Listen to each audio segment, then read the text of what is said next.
Welcome to Mommy Mondays. Good morning, good evening, good night, whatever time of the day you're listening to this. I hope everyone is doing well. I'm really excited for today's episode because we have another guest, and I love when we have guests. We just get, I think, the most interesting vibes and stories from other people's experiences outside of me and Denisha's. So today's guest is entrepreneur, a mother, a chef, you name it. And she also had a vegan pregnancy. She has raised her daughter plant-based, which we know sometimes can get some criticism from the I guess majority. Um, and I share that experience with her because I've raised my children the same way. I had the vegan pregnancies, so it's really dope to have somebody here share their experience and how they've been fine. Unlike a lot Right. other people think. Yeah, and just we're just gonna learn more about her birth journey. And I think it's important for all of us to share our birth journeys because it just brings us to a different place as women, and we connect on a different level that I think for the most part sometimes we feel isolated and separated. But then when we come together with other moms, we start to realize like we kind of go through the same emotional roller coasters. We go through a shift internally as women, and I think it's always beautiful to hear other people's experiences. So welcome to Mommy Mondays, Jennifer. And let's Hey. start off. Um, did you always like want to be a mother? Like, was that something you always aspired to be? Um, no. Sorry to say it like that, but I did. No, I never really thought don't it. apologize. Yeah. I never really thought Thanks. about it. I mean, I never really even really liked kids like that, but I think, and that's just being really honest. I just seen the responsibility and always thought like, no, I need to focus on my business. So I just never really thought that I would have kids until really late, or not even have children, which is so funny. But now that Amani's here, it's probably I think I want more. Yeah, so it's just like crazy, you know? That's dope. So what changed? How did everything change for you? Well, I think, when it first happened, I wasn't the happiest. And I prayed on it for so long because of me and my sister, we started the business and I'm like, damn, right now. Mm, And but I think my pregnancy was kind of good. The first 3 months was I was a little nauseous, but other than that, I carried really good and everything. And I think I don't know, like you have kids, right? So you go right into like mommy mode right when it happens. yeah. And when I used to hear people say that before of prior to having kids, I mean having a child, I used to think you're right. Even when people used to be like, "Oh my God, that's the biggest love in the world," I used to be like, "You're right, you're lying," like. But now I think just the love is a love I never experienced, and that is really true. And when people used to say that before, I never ever believed it. And I think just it made me want to work harder because now it's just not for me. It's Yeah. actually, for I have a child, like her life is in my hands and I'm raising her. So it's everything changed. And I think I needed it. I think God sat me down for that time as well. And I think he sat me down with a child to step up my game on Mm, just a personal level, you know? that's Yeah. dope. How was the experience with the father? Good. You You guys know what's so great? plan Well, it, or did it just happen? we went through drama after, but not like big drama like stupid stuff. That's because we were still messing around. But no, he wanted a child. So the first time he messaged me was he told me I was gonna have his kid. Thought he was weird, I blocked him. Um You didn't know you weren't dating? no, he like DM'd me. Really? Yeah, I thought he was a weirdo. I was like, oh no, I'm blocking him. This is weird, you know? So, but what's so funny is because I took a video with my friend in a nightclub one day and my friend knew him. So he texted my friend and got my TikTok and IG. He DM'd me on IG and told me I was gonna have a daughter. and that it was already seen before. He dreams about it and he knows I'm the mom.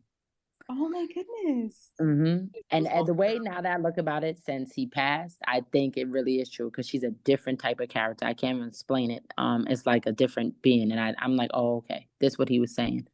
Like even her strength and everything. So I think he wanted kids. So when it happened, the first thing and I'm gonna keep it honest, I called and was mad because we was in the middle of the spirit diet. We had juices and everything. He was like, how are you a vegan and you want to get rid of a child? Uh, wow. Oh, Yeah, ouch. yeah, God forgive me because I don't even like thinking about it, but I'm being real, because Yeah. Amani's the best thing that happened to me. Yeah. But yeah, I had to sit in prayer. And when he grew up really, his stepmom is I'm really, really close with, but his real mom is never been there, left him in a hotel. So I was like, am I in his life to bring him a child to teach him a different type of love? Or something else. So I just prayed on it. And my answer was, yeah, I'm gonna keep it. Wow.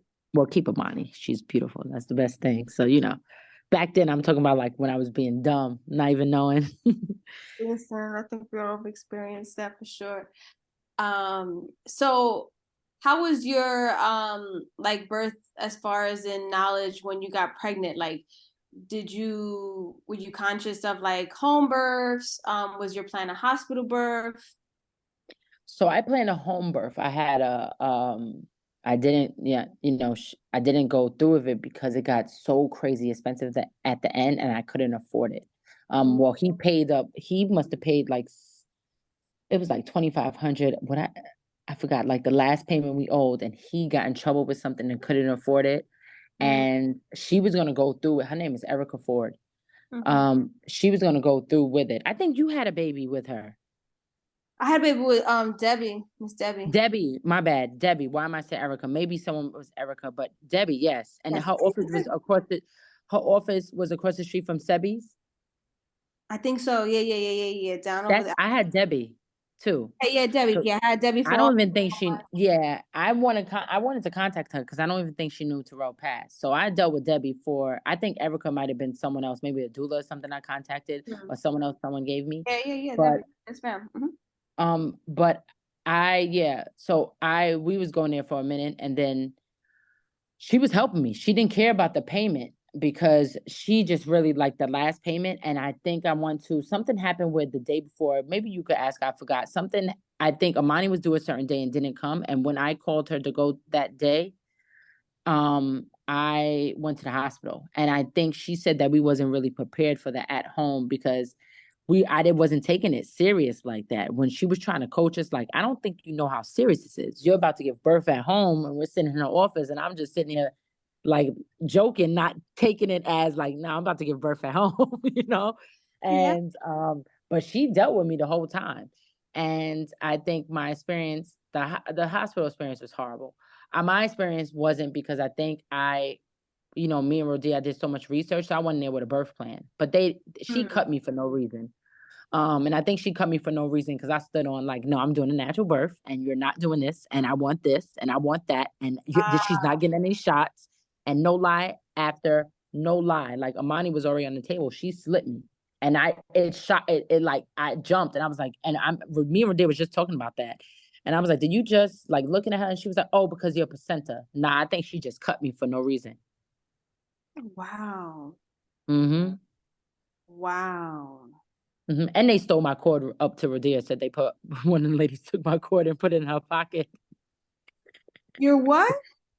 My cord, my umbilical cord. Radia was like, she asked her, like, where you going with my sister's cord?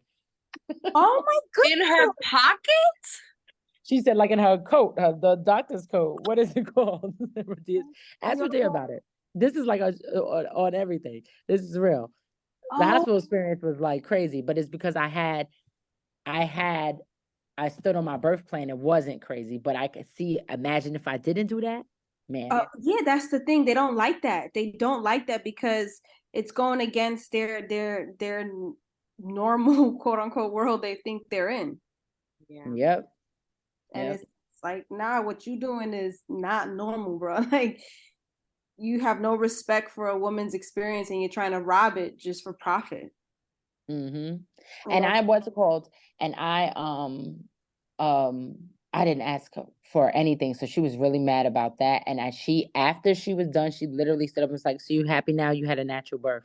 ah, You know, that's one thing that I really don't like. A lot of these doctors have that little boquita that is always like condescending, and it's so disgusting. Yep. Like there could have been so many things to say. Congratulations. Wow, you did it. You got what you want. And, like there were so many different ways to say it, and that was the chosen. That's crazy. Well, I want to Yeah. apologize for your experience on Well, behalf as of the what came out world. of it, you what know, came out and of it was gorgeous. That's why I'm like, I made her feel dumb. Like I was only there like a day or two. I breastfed right away. She latched on. I was looking at her like, yeah, what else you got to say? Get all that out of my room. Stop taking it in the bathroom. I was they hated me. They wanted me out of there. I think they released me like in a day. Fucking love you. you know what's sad is that, it's women doing it to other women. Yeah. Yes. She was like Armenian or something. She was really mean. She was nice when I was going to appointments, but when I turned down like the glucose drink and I told her like what Debbie said, like no, because she did when asked Debbie, she was like, you don't have to do that. I could just take your blood and send it in. You don't have to drink that drink. And when I told her, she was like, you have to. We have to know if you got diabetes. I was like, from spiking my sugar, I'm cool. She was so mad. Some So, artificial ass drink. Like, get out of here. No. mm-hmm. And Mm-mm-mm. there's so many different options for any women out there. There are so many different options now. They make a natural version of that drink now also, and you Wow. can just test your blood pressure for your test your blood for 3 days or to get your blood pressure done for 3 days. It's so many different options, and I feel like they don't even talk about the options. Everything is you have to do this and you have to do that. Yep. Yep. Yep. Facts. So, you give birth naturally. That is dope. You have it your way. What was the transition afterwards into postpartum? You know what's so crazy? I didn't realize I had postpartum until probably after. And it wasn't towards the baby. You know, how some people have postpartum and it's with the child, they can't touch the child. Yeah. I was like more obsessed with her. I wouldn't go to sleep. Like I was standing over her crib, like looking at her. But I had to get myself everyone was like, get some sleep. She's sleep. But I started not liking myself because your body changes so much.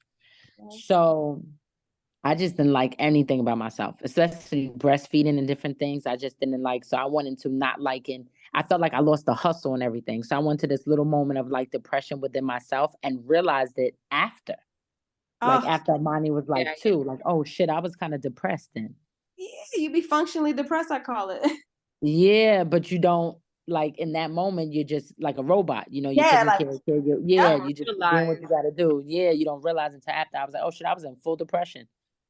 Mm, Oh, can I curse on here? girl, we can do Oh whatever yeah, we sorry. want here. Uh, cursing, cursing up a storm. But yeah. So I went, you know how it is. I went right into mommy mode, but I had definitely had postpartum. yeah, I think we've all experienced some form of it at some point. Do you feel that you had any like support from like your mom or any other females in your family that kind of were able to navigate you through it or support you, or was it something you kind of felt like you dealt with by yourself? So my mom, she lives, on the East Coast. So she came up for like 6 months, but it was cool. But his mom really stepped in and took his stepmom. Mhm. Um, they moved me in Oh, wow. and was hands on, yeah, like right there. So she really helped on from just helped even if I needed a break. She was right there. So yeah, I think it's funny when you have kids, the people who say they're gonna be there not really there, like some of your friends. So Yeah. you really get stuck. Like it's two things. I realized how selfish I was when I didn't have kids to people I knew that had kids, and then I became that friend that didn't contact them all the time because they have kids now. And then Yeah. I realized when it happened, yeah, and then I realized when I did it, I was like, damn. So I was fucked up back then to my friend who had a kid, and I could have been there more. because you do need all the support. But luckily of his stepmom, man, she was like right there. His That's whole family, still like that's how his family, you know, his brothers, his sisters, that's how they are. So how was the relationship? We had an episode last week where we talked about like a lot of times after you have children with somebody, like the dynamic changes and some people stay together and some people separate after children. Usually it happens. It's like more common. What was your experience? We had like a weird thing because he was very straightforward. So I knew a lot about him before. I don't know, like that one thing I can respect about uh him is he would put it out on the line of what was going on. He would tell me everything. It was not like he was hiding anything. I think him with Amani, amazing relationship. He was very close with Amani. I think me and him used to get into it, but that's because we were still messing around. And I should have, he had a lot going on where I should have stepped out of it. I mean, I was at his mom's house and he gave me that option. No, he gave me the option, but then really it was a lot of feelings involved where Yeah. two people wasn't really focusing on what needed to be focused on until the last 2 years when that became okay. Now we just need to focus on Amani because it was so much of emotions involved in the beginning because we were still messing with each other, we still liked each other, but it was just a toxic a little bit, you know. But as a father now, he was a great father. He's a great father. He was a great father to Amani. They had a really different kind of bond.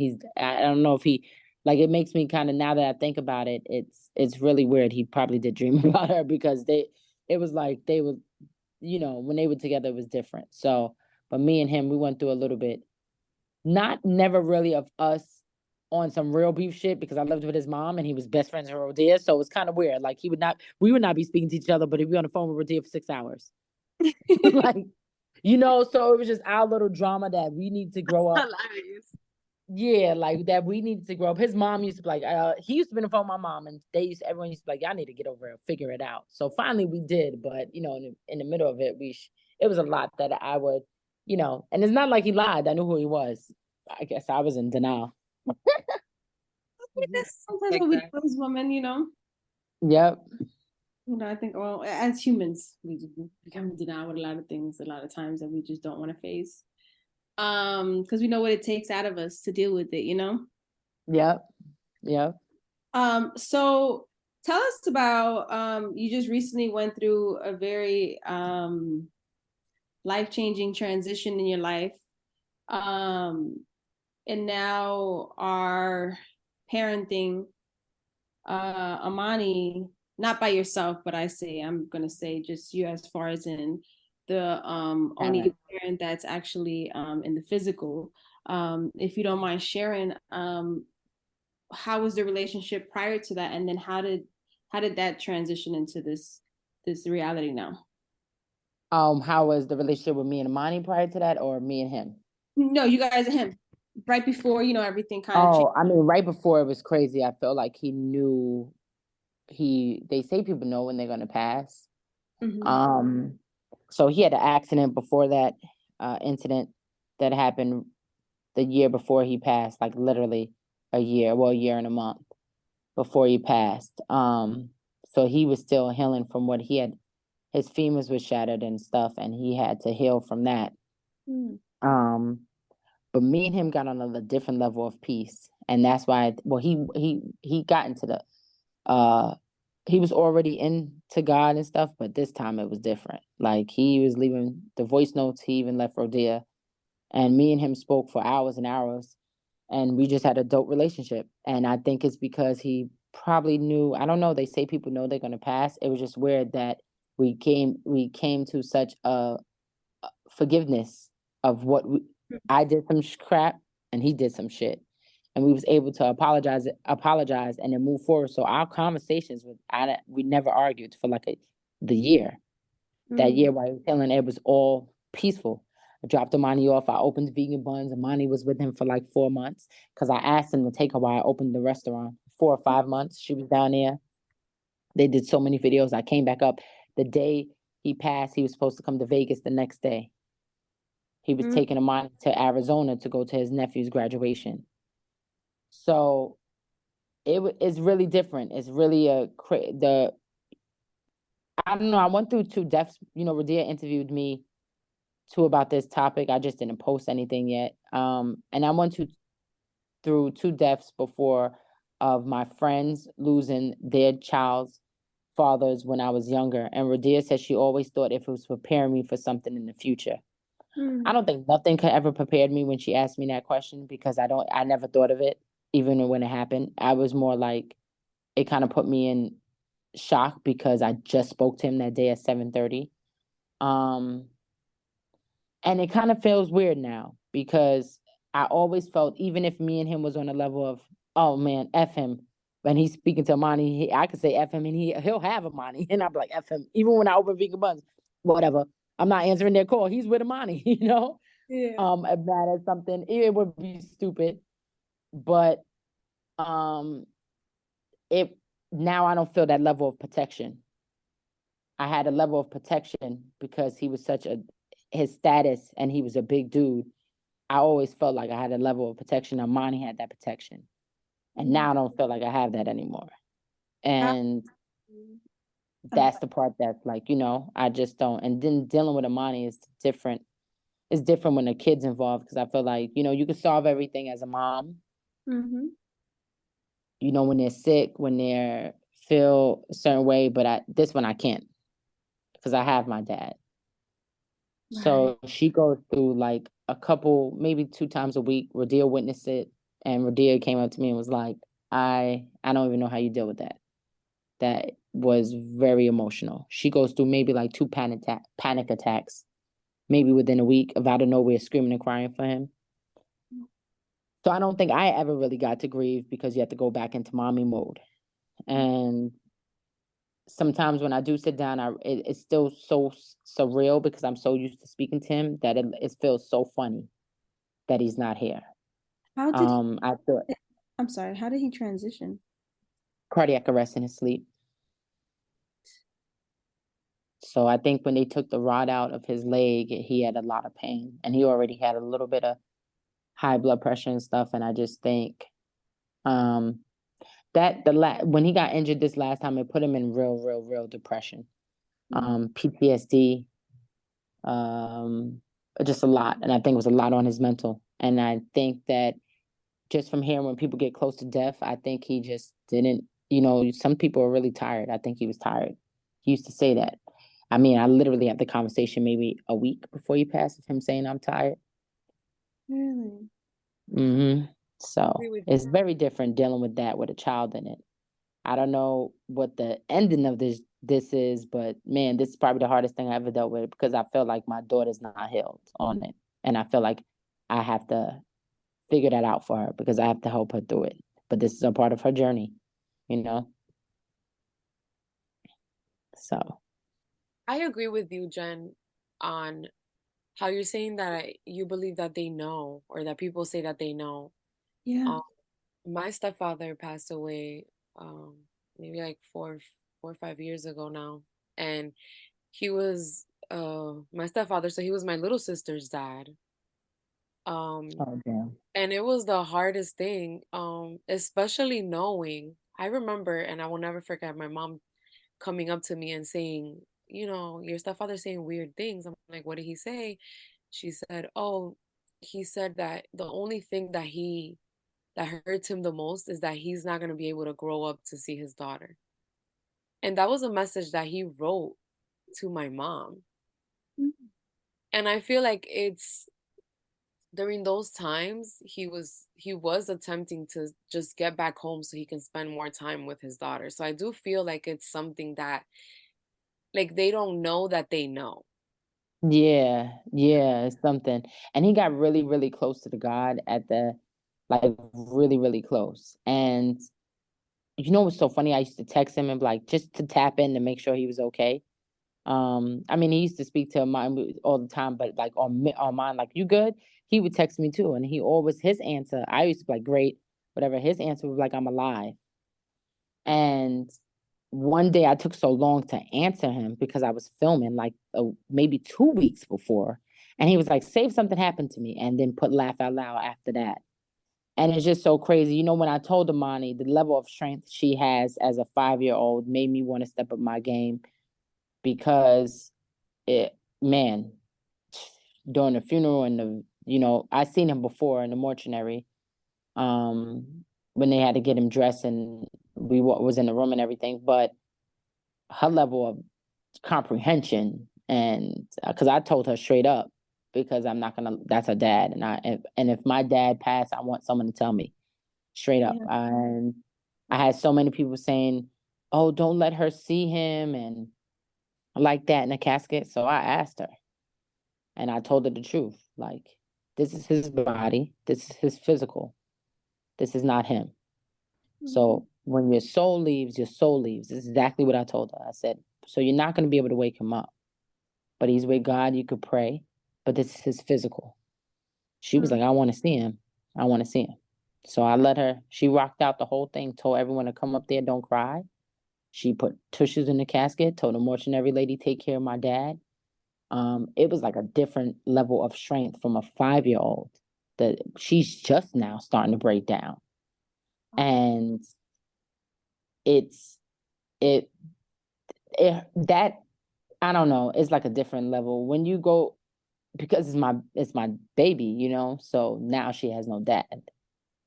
So that's the part that's a little, man, because I feel so bad because I had a dad. Yeah. So that's the part I just don't, It's still trying really, to figure out, girl. it's interesting because it's an experience that you're not experiencing that you now have to guide your child through. Yeah. And one thing that I felt that I can feel from your story is that you you can tell you don't hold anything back from your daughter, and I feel like you speaking the truth or what is considered your truth right now is the best thing you could have done. You know, Yep. I we kind of heard we heard people when my stepfather passed away, we didn't let my sister, we weren't going to let her see the body. But my little sister never really got closure because of that. And Mm-hmm. how you're saying that she was there, she was strong. Maybe her mind wasn't fully understanding exactly what was going on, but her physical body was there. Like it was doing everything, and now she's able to grieve exactly what happened. And I want to tell you that that was such a great thing. Like just listening to how you explained it to her, because the amount of, like, how do you even find the words to talk to your child about something like that? Like to express it, to say it, to then put them in the position to then deal with the emotions after. Like kudos to you for all of that, because I'm at an awe, and it's not even, it hasn't even been a long time and you're already noticing that she's starting to grieve and everything. It's just amazing that when you do things the correct way. You know what I mean? Like you don't have to sit Mm-hmm. with that and ask so many questions and wonder, because you got all your answers, and so you have the rest of your life to kind of process it. Yeah. Mm-hmm. And I also, what's so crazy is, shoot, the comprehension part, girl, I think she got it on that day when I told her. And it was one of the hardest things. I didn't want to tell her. The whole time to LA, we was driving, she was saying, are we going to see my dad? So I was trying to build up as a mom, how I'm going to tell this little girl that her dad passed and how I'm going to phrase it, you know? And then when I did tell her, she peed and shit on herself and her hands were shaking. And she said, I can't find my emotions. So she was in the bathroom in front of me. It was probably the saddest, that look, probably that vision of her face during that time was probably the saddest face I ever seen in my life when I That's when you told her. passed for the first time. Yeah, that's when I told her. And it was at his mom's house. And that was the saddest face I ever, like Rodia said my face on him, because me and Rodia was on FaceTime. Rodia said when I received, because his mom kept calling me back to back to back, and then she texted. Rodia said it was probably the saddest face that she seen me make. And I probably seen Amani make the saddest face when I told her. And then when she peed and stuff, that was like, I didn't, but she made me step up my game during that time of, I mean, I cried a lot, but I think, You she have was to. grasping it. She was grasping it. Like she said to right after to his stepmom, you're going to get your son back.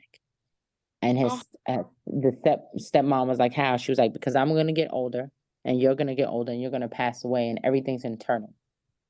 So when you go, and because we just explained this to her, and then she was like, so you'll meet him again, and I'll meet him again, but I gotta get older first to meet him again before I pass. wow, she did understand. So she goes through, she was praying the other day, girl, and I was pretending like I was asleep, and her prayer was like, why'd you leave me? I understand they say pray, but why'd you leave me? And that I'll be like, sometimes I have to catch it from breaking down. You can't break down so much because like sometimes I gotta walk away because I don't want to be so sad in front of her Yeah. because she's still watching. And I don't want her to use it as a crutch.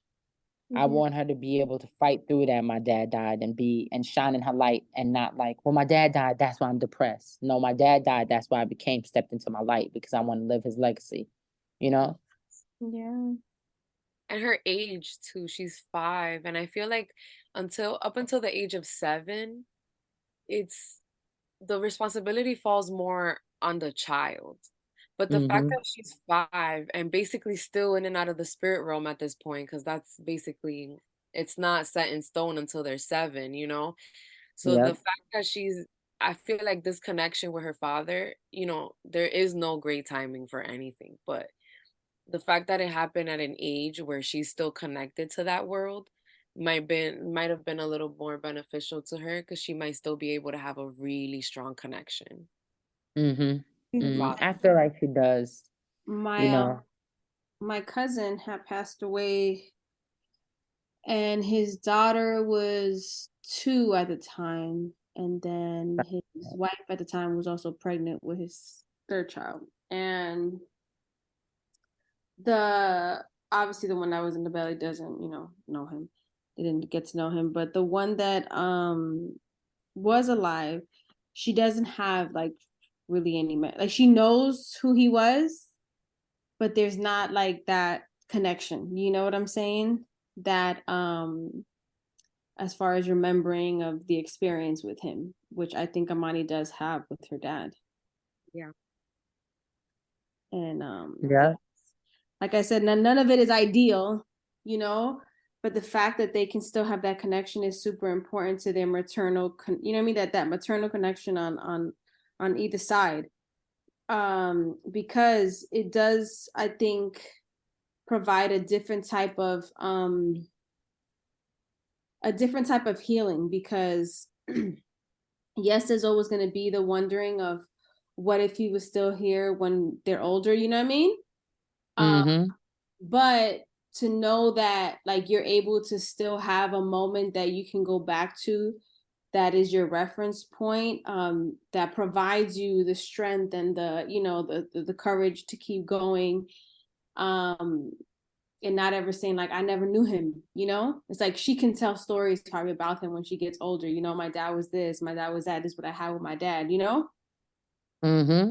like my Yep. dad And they got so me many before voice I was notes. born.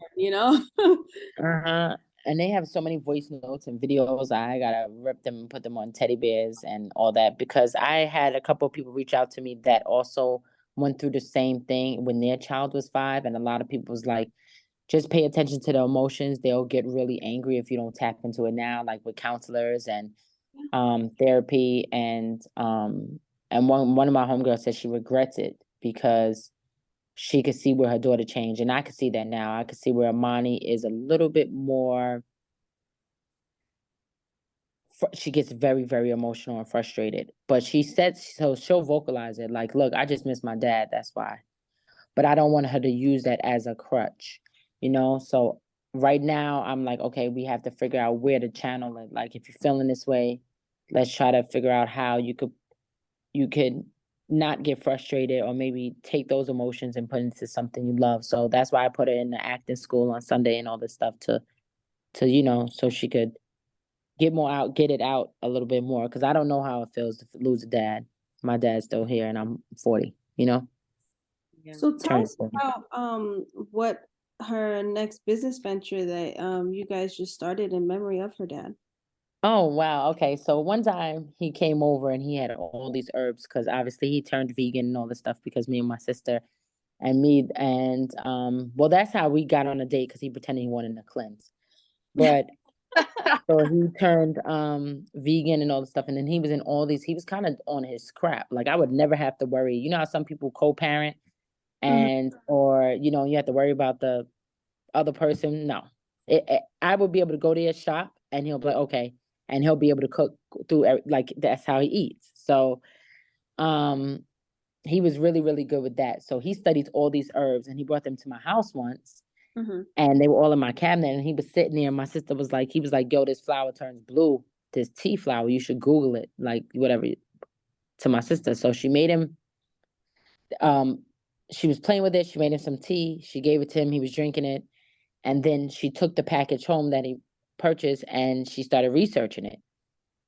And, you know, butterfly PT has so many benefits. It's not just like a kid's drink, it's literally anti-inflammatory. So many benefits Yeah, like behind that little. it's an adult drink, like a herbal Yeah, drink. it's an herbal drink, but kids could drink it because it's decaf, Yeah. and you can make food coloring out of it, and it's just crazy. I'm gonna play with the food coloring later on, And you can play probably with this the week, acids too. and the Like acids. Yep. Mhm.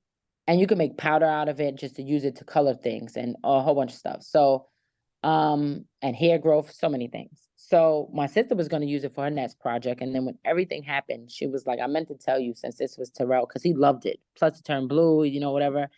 He's blue, Amani's blue. She was like, I think you need to drop it, because not only was it is his favorite tea, he used to always drink it. I think it's health, that's in our field anyway, and I think it's good for Amani to live that legacy on, because he wanted to get into the health world too, and I think it's just a dope story behind it. So I just outsourced it from a distributor who sells or by the pounds organic, the flour, and then just packaged it, and she's selling it now. She's actually doing really good. That's That is awesome. amazing. Where can they buy it at? The link is right in my bio, right from my stand store. Leave it up to Amani. She told everybody it's in Target and Amazon, but it's not. Um, Not yet, Amani, not yet. Not yet. She did her little video. She was like, "You can get it from Target and Amazon." I was like, "Okay, girl." I still put the video up because it's hilarious. But It's so she cute. yeah, you can get it right from the link in my bio, and it also comes with. I did like a little PDF. It comes with that's a recipe guide. I did like lattes, the food coloring, icing, a hair growth oil. So it's cool. That's amazing. That is really Hmm. amazing.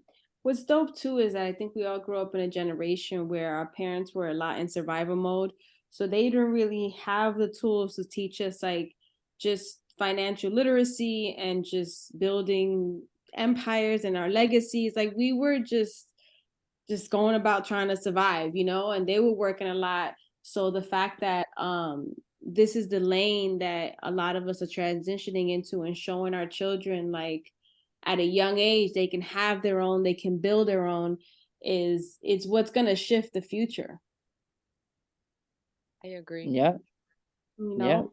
And all of this like transmutation of emotions, like our children are gonna be emotionally intelligent. Like Yeah. these children are learning to mutate all these wrong emotions that they have, or not wrong, because there's no right or wrong, but the ones that they don't want to feel, breaking them down, understanding where they're coming from or why they're feeling them, and then transmuting them. Like we are literally creating little alchemists through all these experiences and us sharing all this knowledge, which I think is incredible. Because if I would have known those things when my mom was going through those things, with my stepdad passing away, it would have been a great tool. What I was doing was Googling, hyperventilating, crying, and Googling at the same time. Like, how do I explain to a 7-year-old? How do I explain this? Or how do I do this? What is the best way to do that? So I think this of us sharing these experiences is it's gonna help a lot of people in the Yeah. Not suppressing these emotions anymore. yeah. We're no more stagnant energy, no more holding things back. Mhm. Yeah. Like it allows you to tap into your authentic self, and Yeah. when Ro was on the show too, we talked about how like we had this like just different perspective on death. I know for me it was a very fearful, like I was terrified of it. And I experienced so many deaths from 4 years old to about 7 to 8 years old. And I didn't know how to process really any of them because nobody nobody did that with me. Like nobody had conversations with me, you know? So I was kind of lost on like what like reality was, you know what I mean? What life was. Like it was all very confusing for me. And I think that had a strong effect on me as far as in my emotional immaturity. I didn't Mm-hmm. handle anything anymore. I would just became like a firecracker that would snap and go crazy on anything that made me feel uncomfortable.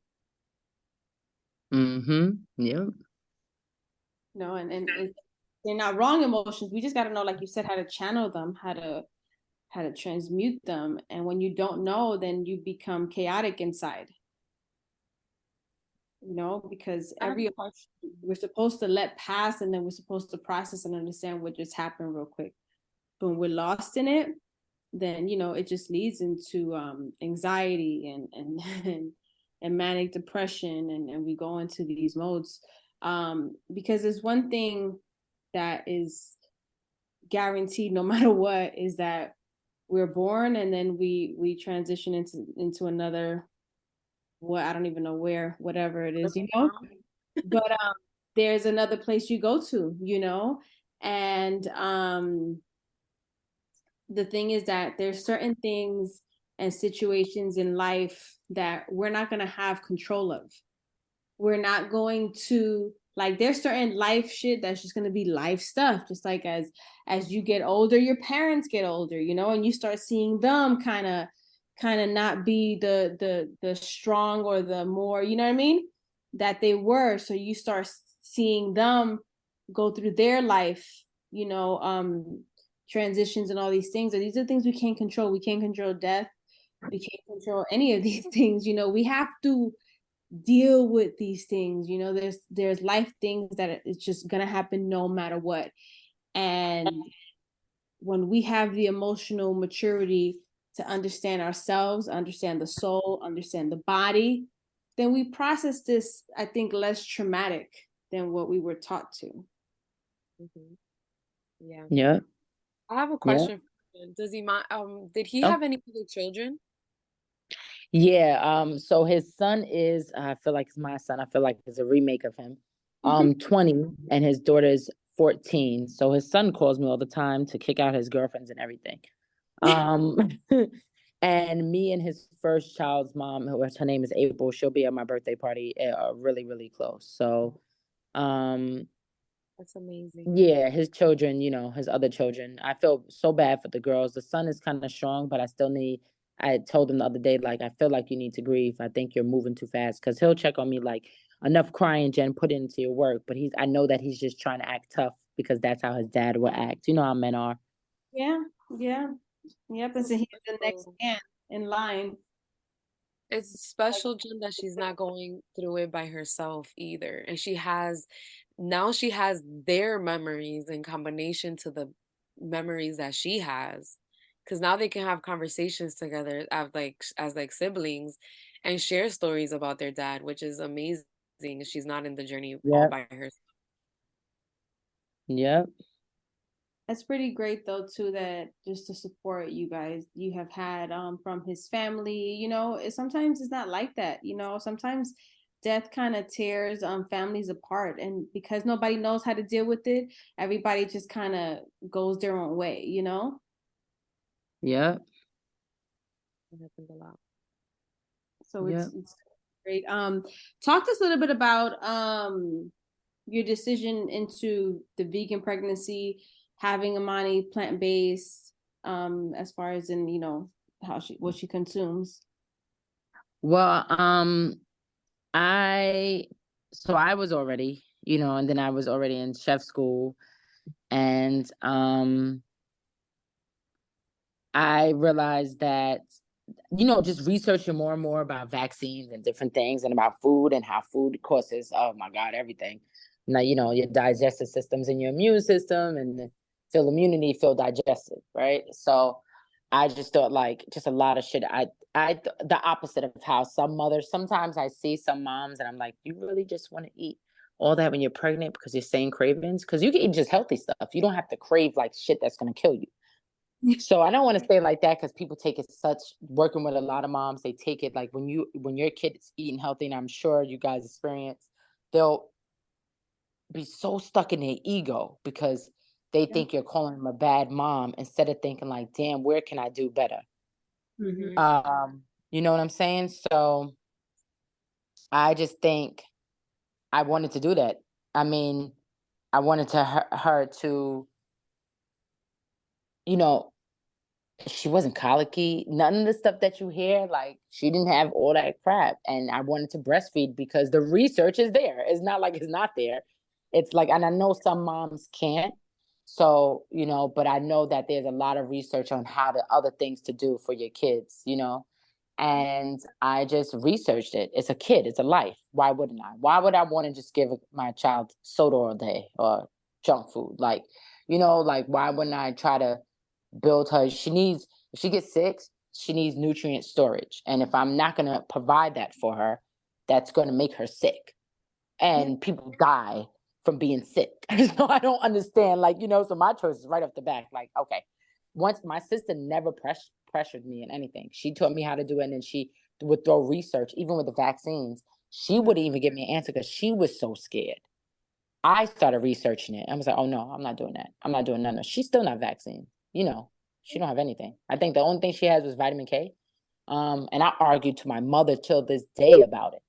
Mm. Because he feels like, oh, what's come? I'm like, well, she hasn't got sick yet. So, like, what do you think is gonna happen? Like, measles is gonna come and she's gonna get measles overnight? Like, I don't get it. So, dead serious. Even COVID, like, she'll fight a cold in a day. I could knock out the cold from her just doing, because we know how to do this. All of us know how to do this. Yeah, So yeah. it's so easy. You would knock out a cold within a day, and she's good. I watched her from 103 fever, and then next day back to normal from me Yeah. knocking it out. And that's just the body. People think fever. That's just the body killing the virus. So Exactly. it's just that it means her body is working. So it was never no choice. Now, I want to give her a choice. She was at a party, and sometimes I come prepared, and I wasn't prepared, and they had regular pizza, and she was like, "I want pizza." She's just thinking pizza's pizza.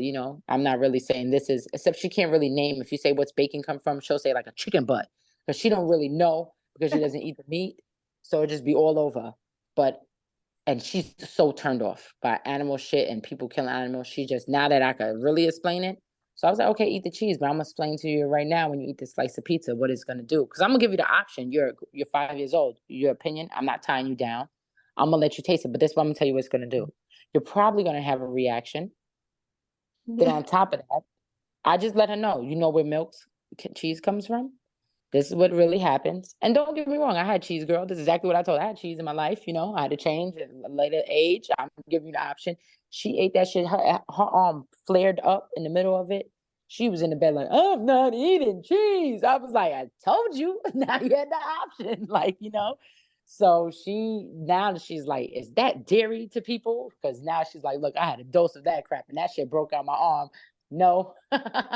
So, but I think it's amazing. I think she speaks about it so good. She loves it. She loves the idea of, I can see where her palate changed a little bit. She used to eat onions, like bite into them. Now she hates red onions, but now she likes white onions. So I can see where the little things change, but she's still all about, she'll go through heads of lettuce and all that stuff. She's still very much will pop them vitamins and throw them ginger shots back. So I'm loving it because it's like she got years on me now. By the time she hits certain age, she's gonna be caught up, Mm-hmm.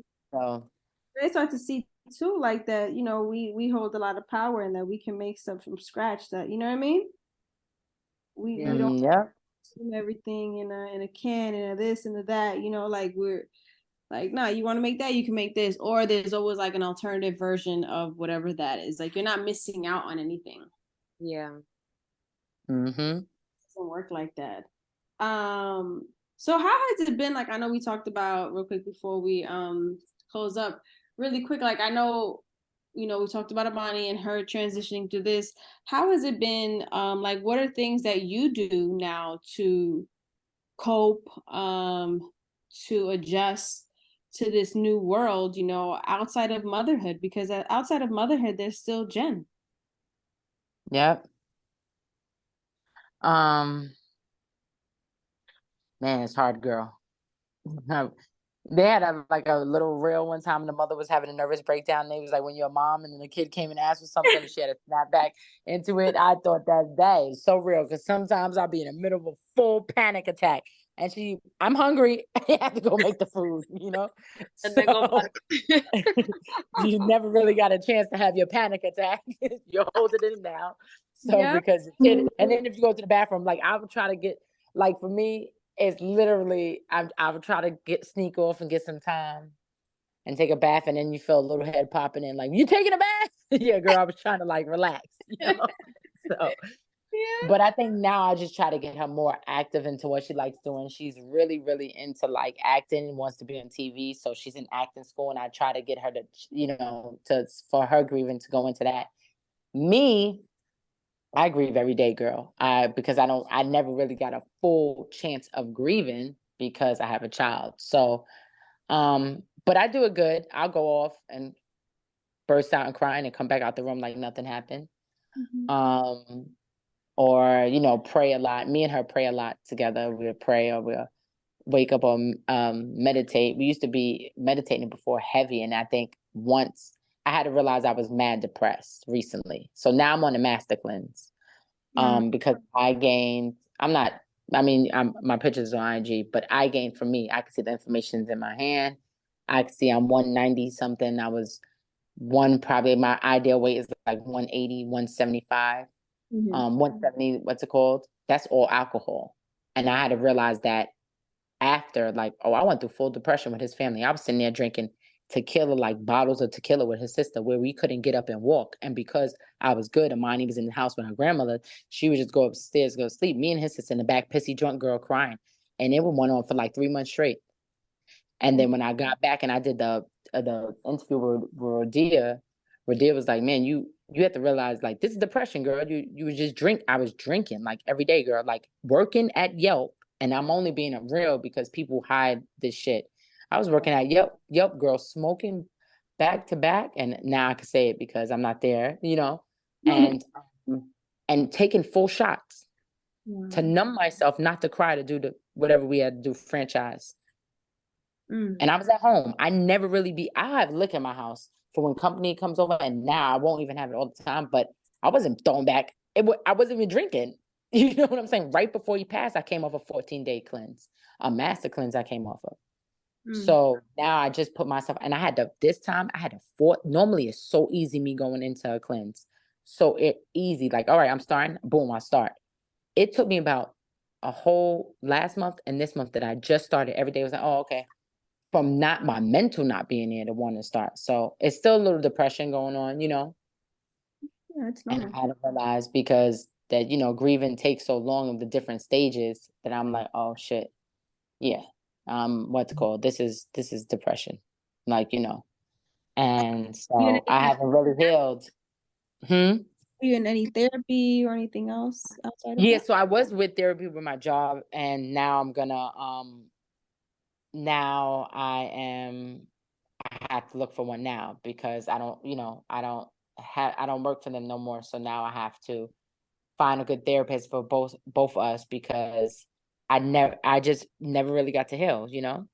Um, so that's what I'm navigating through now. But I think cooking and stuff, and now that I'm doing these gigs with my friend, I think it's really, really helping me being outside the house and stuff. And I bring her along, and I think her being around kids and stuff and doing things and going to activities and going visiting both of her grandmothers in LA. We always go, we're about to go again.